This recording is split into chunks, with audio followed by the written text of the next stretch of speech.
पुष्टि करेंगे। इसके आधार पर बहुत सारे प्रमेय पढ़ेंगे, जिनमें से कुछ इंपॉर्टेंट सेलेक्टेड प्रमेय को मैं इस वीडियो में शामिल करूंगा, क्योंकि ये रिवीजन क्लास है। तो मैं कोशिश करूंगा उन सब्जेक्ट्स को या उन टॉपिक्स की बात करता हुआ चलूँ जो आपके बोर्ड एग्ज़ाम के पॉइंट ऑफ व्यू से इम्पॉर्टेंट है, उनके आने की संभावना अधिक है। ठीक है, तो सबसे पहले तो आप सभी को ये पता होना चाहिए कि सर्वांग सम और समरूप क्या होता है। इस चैप्टर में पहली एक्सरसाइज इसी पे बेस्ड है, जिसकी हम बात करेंगे। ठीक है, चलिए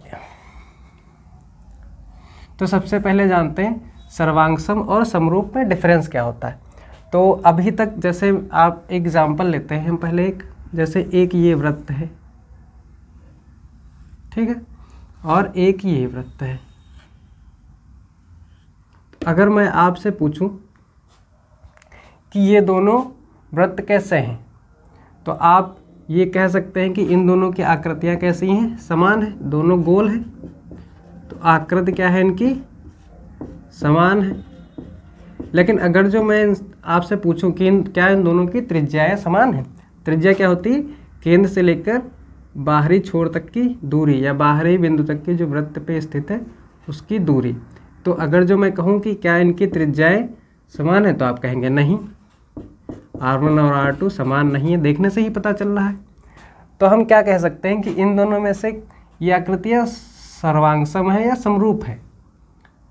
तो आप में से बहुत लोग कह सकते हैं कि ये सर्वांग सम है या समरूप है, नहीं पता चल रहा है। तो देखिए, अगर जो नहीं पता चल रहा है तो इसका मतलब आप ये है कि आप इसको आसानी से सीख सकते हैं। लेकिन अगर जो इसमें से जो लोग कह रहे हैं कि ये सर्वांग सम है, तो उनके लिए कठिनाई की बात है, क्योंकि ऐसा क्या होता है कि आपको दिमाग में कोई इन्फॉर्मेशन पहले से सेव होती है तो उसको इरेज करना काफ़ी मुश्किल होता है। बट आपका दिमाग ब्लैंक हो तो उसको सेव करना आसान होता है। लेकिन मैं कोशिश करूँगा कि आप इसको समझ पाएँ। चलिए इसको छोड़ते हैं, एक और फिगर लेते हैं, उससे कोशिश करते हैं समझने की।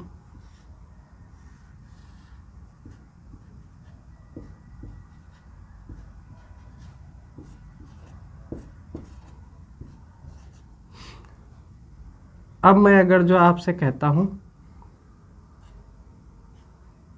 कि ये दो क्या है, त्रिभुज है, तो ये कैसे त्रिभुज है, समरूप है या सर्वांग सम है।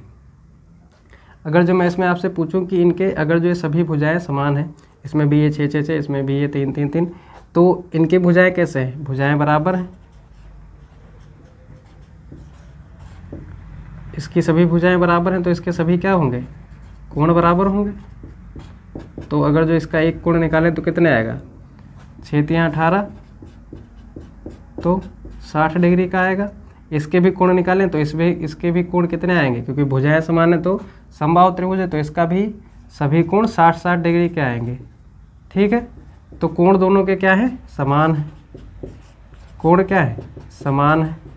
लेकिन भुजाओं की लंबाई की बात करें तो वो क्या है, इसकी 6 है, 6 है 6, इसकी लेकिन 3 है, तो भुजाओं की लंबाई क्या है, समान नहीं है, समान नहीं है।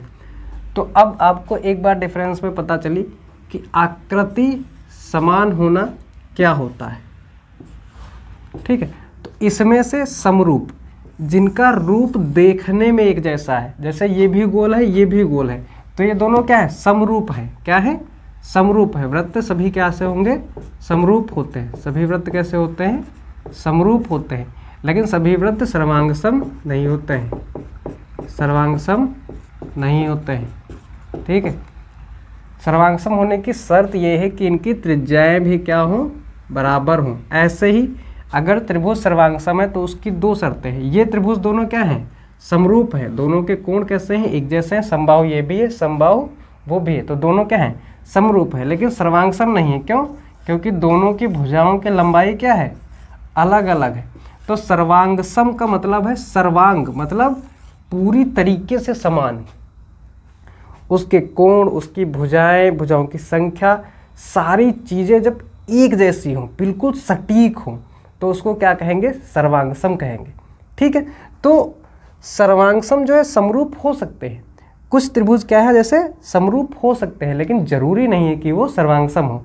ऐसे ही वृत्त समरूप हो सकते हैं, लेकिन जरूरी नहीं है कि वो सर्वांग सम हो। तो इस बात को आपको याद रखना है। ठीक है,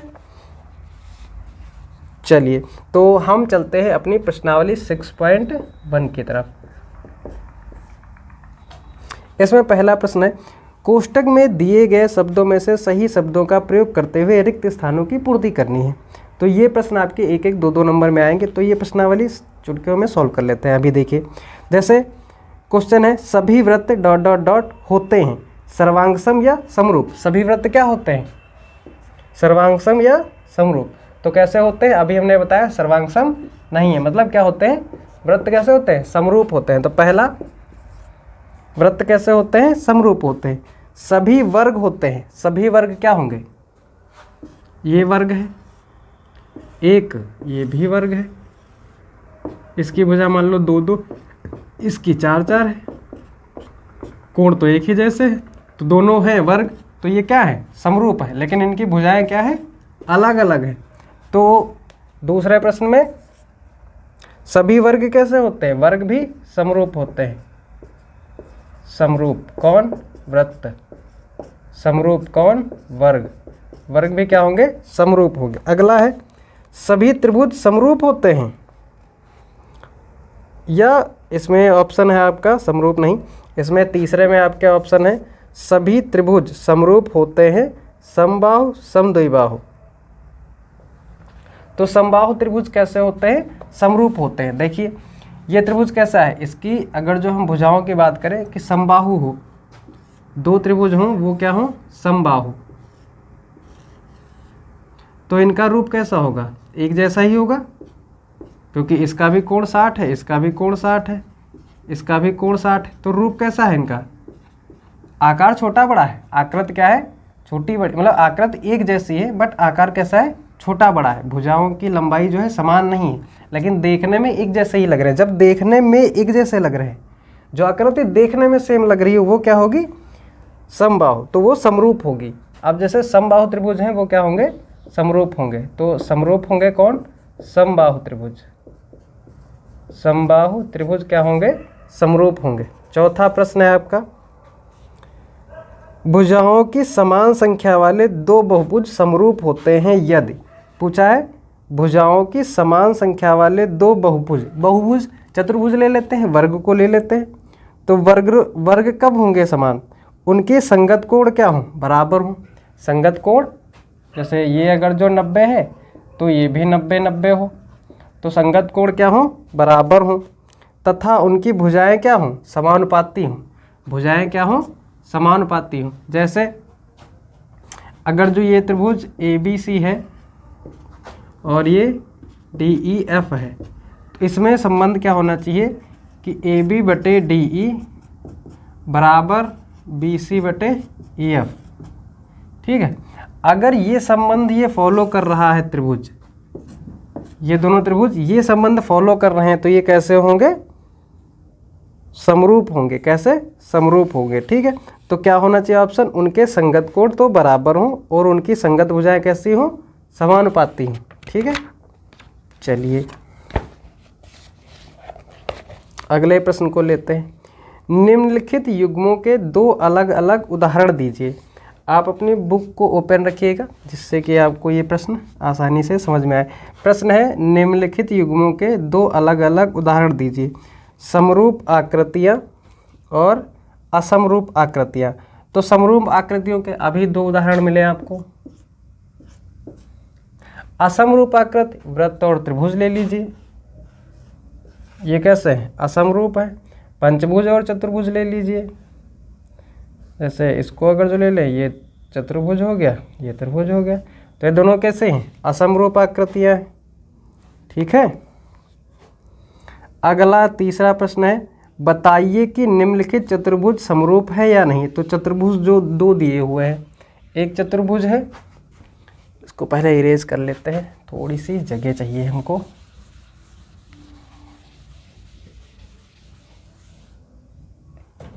चलिए, तो ये इरेज हो गया। ये एक तो समांतर चतुर्भुज दिया हुआ है, ये 1.5 है, ये भी 1.5, ये सभी 1.5 है, और ये वर्ग दिया हुआ है यहाँ पे 3-3 3-3 का 3-3 सेंटीमीटर। इसमें पूछा है निम्नलिखित चतुर्भुज समरूप हैं अथवा समरूप नहीं है। तो ये समरूप नहीं है। क्यों समरूप नहीं है? क्योंकि कोण अलग अलग है, ये कोण बराबर नहीं है। इसमें कोण कुछ अलग है, इसका कोण 90 है, तो इनके क्या है, कोण समान नहीं है, इसलिए क्या है, समरूप नहीं है। समरूप होने की शर्त क्या है कि आकृति एक जैसी होनी चाहिए। आकृति कैसी है, एक जैसी नहीं है। अब चलते हैं अपने चौथे प्रश्न की तरफ। कोई भी दो समरूप आकृतियां सर्वांगसम होती हैं, तो कोई भी दो समरूप आकृतियां सर्वांगसम होती हैं, हमने बताया नहीं होती हैं। ये आकृतियां कैसी हैं, समरूप हैं लेकिन सर्वांगसम नहीं है। तो कोई भी दो आकृतियां सर्वांगसम हो भी सकती हैं, कब, जब उनकी शर्त फॉलो होगी। ठीक है, तो कोई भी दो अगर जो आकृतियों की बात करेंगे सर्वांगसम होती हैं तो वो नहीं होंगी। ठीक है, कोई भी दो सर्वांगसम आकृतियां समरूप होती हैं। जैसे अब हम कहें कि ये एक वर्ग और एक ये वर्ग, दोनों क्या है, सर्वांगसम है, तो मतलब ये भुजा बराबर है और इसके कोण भी बराबर है, तो ये दोनों क्या है, समरूप तो होंगी ही। ठीक है, लेकिन सर्वांगसम है तो समरूप है, लेकिन समरूप है तो सर्वांगसम होने की कंडीशन नहीं हो सकती। ठीक है, कोई भी दो बहुभुज समरूप होते हैं, इसको लिख लीजिएगा एक जगह। अगर कोई चीज़ क्या है, सर्वांगसम है, सर्वांगसम है तो समरूप भी होगी, दोनों हाँ है। लेकिन अगर जो ये है तो ये ज़रूरी नहीं है कि ये भी हो, तो ये नहीं होगा। ठीक है, ऊपर वाला अगर जो पहले है तो ये होगा, लेकिन ये है तो ये नहीं हो सकता है, ज़रूरी नहीं कि होगा ही। ठीक है, अगला है आपका, कोई दो बहुभुज समरूप होते हैं यदि उनके संगत कोण समान हो।